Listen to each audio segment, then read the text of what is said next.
ሰላም ሰላም እንዴት ናችሁ? የደሱ ሄልቲ ቤተሰቦች እኔ እግዚአብሔር ይመስገን ደህና ነኝ። በያላችሁበት ሰላማችሁ ይብዛ። ዛሬም እንደተለመደው በአንድ አስተማሪና ጠቃሚ ቪዲዮ ተመልሻለሁ። በዚህ ቪዲዮ ቲማቲምን አዘውትሮ በአመጋገብ ውስጥ ማካተት ደም ውስጥ ያለውን የኮሌስትሮል መጠን ወይም ደግሞ የስብ ክምችት እንዴት ነው የሚቀንስልን፣ በአጠቃላይ ሰውነታችን ውስጥ ያለ ጎጂ ኮሌስትሮል ወይም ደግሞ ጎጂ የስብ ክምችትን እንዴት ይቀንስልናል፣ ቲማቲምና ኮሌስትሮል ምን ዝምድና አላቸው፣ እንዴት መመገብ እንችላለን የሚለውን ለእናንተ በደንብ አብራርቼ እነግራችኋለሁ። ከዛ በፊት ግን ለቻናሉ አዲስ ከሆናችሁ ቻናሉን ሰብስክራይብ ያደርጋችሁ ጀምሩ። ነባር ሰዎችም የዩቲዩብ አልጎሪዝም ለብዙዎች እንዲያደርስና ብዙዎችን ስለሚያስተምር ላይክ እና ሼር ማድረጋችሁን አትርሱ። አብራችሁን ቆዩ።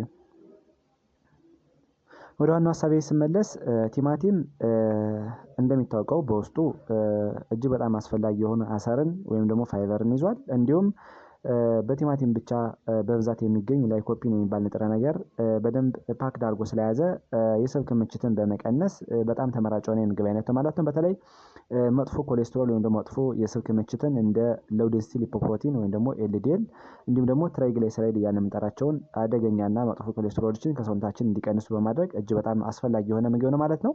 ሌላው ደግሞ ሰውነታችን ውስጥ ያለ ጠቃሚ የሆነ ቅባት የሚባል አለ ወይም ደግሞ ሃይ ዴንሲቲ ሊፖፕሮቲን ወይም ደግሞ ኤችዲኤል እያልን የምንጠራው ለሰውነታችን አስፈላጊ የሆነ የቅባት አይነት አለ። ይሄ የቅባት አይነት በተለይ ደግሞ ደም ስሮችን በማጽዳት ደም ስሮች ላይ ቅባት ክምችት ሲኖር ወደ ጉበትና ወደ ቲሾች እንዲጠራቀው በማድረግ በጣም ተመራጭ የሆነና ደም ስሮችን የሚያጸዳ ደም ስሮችን ፍለሽ የሚያደርግ የቅባት አይነት ነው ማለት። ስለዚህ ይህን በመጨመር የሚታወቅ በጣም ጠቃሚ የሆነ የምግብ አይነት ነው ማለት ቲማቲም። ስለዚህ ቲማቲም በውስጡ ላይኮፒን የሚባል እጅግ በጣም ጠቃሚ የሆነ ውህድን ስለያዘ እንዲሁም ደግሞ አሰርንም ስለያዘ አጠቃላይ ደም ውስጥ ያለውን የኮሌስትሮል መጠን በመቀነስ በጣም ተፈላጊ ነው ማለት ነው።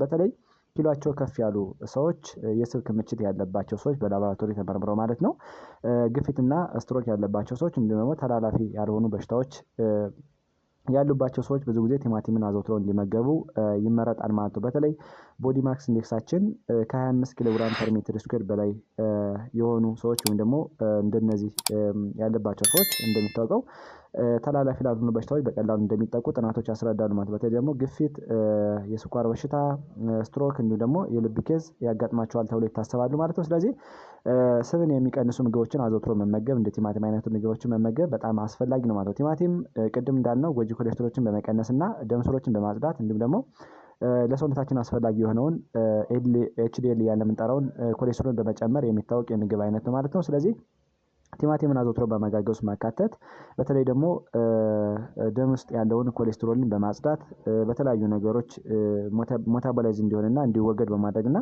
አጠቃላይ መጥፎ ኮሌስትሮል ካለ ወደ ጉበትና ወደሚጠራቀሙበት ቦታ በመስደድ ደም ስሮች እንዲጸዱና ደም ስሮች ፍለሽ እንዲሆን በማድረግ በጣም ተፈላጊ የሆነ የምግብ አይነት ነው ማለት ነው። ዛሬ እንግዲህ በዚህ ቪዲዮ ቲማቲም እንዴት ነው ኮሌስትሮልን የሚቀንስልን የሚለውን ወይም ደግሞ ሜካኒዝሙ ፋክሽኑን በአራት ከፊል ለእናንተ እነግራችኋለሁ። ቪዲዮውን ሰብስክራይብ ያደረጋችሁ ሰዎች ቪዲዮውን ሰብስክራይብ ያደረጋችሁ እዩ፣ ነባር ቤተሰቦችም ላይክ እና ሼር እያደረጋችሁ ትብብራችሁ እንዳይለይ ስል እጠይቃለሁ። የመጀመሪያውና አንደኛው ቲማቲም ኤልዲኤል ወይም ደግሞ ሎው ዴንሲቲ ሊፖፕሮቲን እያልን የምንጠራውን ጎጂ ኮሌስትሮልን እንዲሁም ደግሞ ትራይግሊሰራይድ እያልን የምንጠራቸው መጥፎ ኮሌስትሮሎችን በማስወገድ እጅግ በጣም ተመራጭ የሆነ የምግብ አይነት ነው ማለት ነው። ቲማቲም በውስጡ ላይኮፒን የሚባል ፓወርፉል የሆነ አንቲኦክሲዳንት ወይም ደግሞ ጸረ ሙቀታማ ኬሚካልን ይዟል ማለት ነው። ይሄ ጸረ ሙቀታማ ኬሚካል ብለድ ስትሪም ወይም ደግሞ ደም ስር ላይ ኮሌስትሮል እንዳይከማች፣ ኮሌስትሮል እንዳይጠራቀም፣ ፕላክ እንዳይፈጠር በማድረግ እጅግ በጣም ትልቅ ጥቅም አለው ማለት ነው። በተለይ ደግሞ የኮሌስትሮል ፕሮዳክሽንን በመቀነስ በተለይ ደግሞ አንጀት ላይ ኮሌስትሮል በከፍተኛ ደረጃ እንዳይመጠጥ በማድረግ እንዲሁም ደግሞ ተገባ በኋላ ሰውነታችን ውስጥ ወይም ደግሞ በደም ስሮች ከተመጠጠ በኋላ ደም ስሮች ላይ ፕላክ እንዳይፈጠርና ወደሚጠራቀሙበት ቦታ ደም ስሮችን ለቀው እንዲሄዱ በማድረግ እጅግ በጣም አስፈላጊ ነው ማለት ነው። ጥናቶች እንደሚያስረዱት ቲማቲምን በየቀኑ 25 ሚሊግራም አካባቢ መመገብ 10% አካባቢ ኤልዲኤል እንደሚቀንስ ብዙ ጥናቶች አትተውታል ወይም ደግሞ ብዙ ጥናቶች ተናግረዋል ማለት ነው። ስለዚህ ኤልዲኤልን ይቀንስልናል ማለት ነው። ሁለተኛ ጠቃሚ ቅባትን ወይም ደግሞ ኤችዲኤል እያልን የምንጠራውን በሌላ አማርኛ ሃይ ዴንሲቲ ሊፖፕሮቲን እያልን የምንጠራውን የቅባት መጠን በመጨመር ወይም ደግሞ ይሄን ጠቃሚ የሆነ ቅባትን በመጨመር የሚታወቅ በጣም አስፈላጊ የሆነ የምግብ አይነት ነው ማለት ነው። በተለይ ጥናቶች እንደሚያስረዱት ጥሬውን ቲማቲም አዘውትረው እንዲጠቀሙ የተፈለጉ ሰዎች በተለይ ከፍተኛ ኪሎ ያላቸው ወይም ደግሞ ኦበስቲ የሆኑ ሰዎች ቲማቲምን እንዲመገቡ ይመከራል ማለት ነው። በተለይ ጥሬውን ቲማቲም በሚመገቡ ጊዜ እንደነዚህ ሰዎች ኮሌስትሮልን በመቀነስ በቀላሉ ኪሎአቸው እንዲመጣጠንና ደም ስር ላይ ያለ የኮሌስትሮል ክምችትን በመቀነስ ጤንነታቸው የተጠበቀ እንዲሆን የሚያደርግ በጣም አስፈላጊ የሆነ ምግብ ነው ማለት ነው። በተለይ ኤችዲኤል እንደሚታወቀው በጣም አስፈላጊ የሆነ ቅባት ነው። በተለይ ደም ስሮች ላይ ቅባት እንዳይፈጠር ፕሌክ እንዳይፈጠር እንዲሁም ደግሞ የደም ዝውውርን በማሻሻል እና አጠቃላይ የልባችን ጤንነት በመጠበቅ የሚታወቅ አስፈላጊ የሆነ ቅባት ስለሆነ ይህን በመጨመር ይታወቃል ማለት ነው። ቲማቲም ኤችዲኤል ወይም ደግሞ ሃይ ዴንሲቲ ሊፖፕሮቲን ከ40% በላይ በመሆን ለልባችን ጤንነት በጣም ተመራጭ ነው ማለት ነው። በተለይ ልባችን በተለያየ ችግር እንዳይጠቃ በተለይ ደግሞ የልብ ኬዝ እንዳይፈጠር በማድረግ በጣም አስፈላጊ ነው ማለት ነው። ሶስተኛ ኦክሲዴሽንን ፕሪቨንት ያደርግልናል።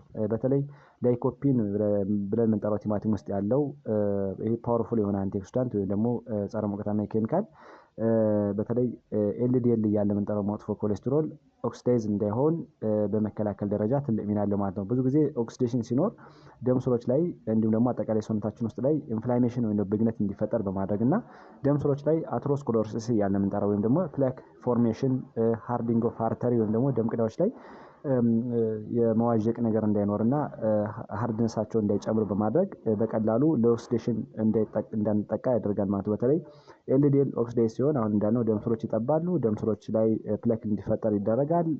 ቁስለት፣ ብግነት ደም ስሮች ላይ ስለሚፈጠር በቀላሉ ደም ስሮች መጥበብ እና የመንጠጥ አቅማቸው እንዲቀንሱ ከሚያደርጉ ነገሮች አንዱ ስለሆነ ይህም በመቀነስ እጅግ በጣም አስፈላጊ ነው ማለት ነው ቲማቲም። አራተኛና የመጨረሻው ቲማቲም በውስጡ ከፍተኛ የሆነ የሚሟሟ ፋይበርን ይዟል። ይህ ፋይበር ወይም ደግሞ አሰር በተለይ ጥናቶች እንደሚያስረዱት አንጀት ላይ በከፍተኛ ደረጃ ኮሌስትሮል እንዳይመጠጥ ኢንሂቢት ያደርጋል። እንዲሁም ደግሞ ከተመጠጠ በኋላ ኮሌስትሮል በተለይ ቶታል ኮሌስትሮል እያለ የምንጠራቸውን የኮሌስትሮል ክምችቶችን እንዲሁም ደግሞ ኤልዲኤል ሎው ዴንሲቲ ሊፖፕሮቲን ትራይግላይሰራይድ እያለ የምንጠራቸውን መጥፎ ኮሌስትሮሎችን ዝቅ በማድረግ ይታወቃል ማለት ነው። ብዙ ጊዜ ደም ስሮች ላይ ከተመጠጠ በኋላ ወይም ደግሞ ማለት ኢንተስታይን ላይ ከተመጠጠ በኋላ ኮሌስትሮል የደም ዝውውርን እንዳይገታ በማድረግ ደም ስሮችን እንዳያጠብ በማድረግ ፕሌክ እንዳይፈጠር በማድረግ እና ከፍተኛ የሆነ የኮሌስትሮል ክምችት ካለ ወደ ጉበት እንዲሄድ በማድረግ እንዲሁም ደግሞ በተለያየ ምክንያት በሽንት መልክ በሰገራ መልክና በተለያየ ምክንያት እንዲወገድ በማድረግ በቀላሉ ለኮሌስትሮል ክምችት እንዳንጠቃ ያደርጋል ማለት ነው። ብዙ ጊዜ ደም ስሮች ላይ ኮሌስትሮል ሲከማች ቅድም እንዳልነው ተላላፊ ላልሆኑ በሽታዎች በቀላሉ እንድንጠቃ ልናደርግ እንችላለን ማለት ነው። በተለይ ከፍተኛ የሆነ ኪሎ ያላቸው ሰዎች ቲማቲምን አዘውትረው በአመጋገብ ውስጥ እንዲያካቱ ይመረጣል። ምክንያቱም ኪሎ ሲጨምር ቅድም እንዳልነው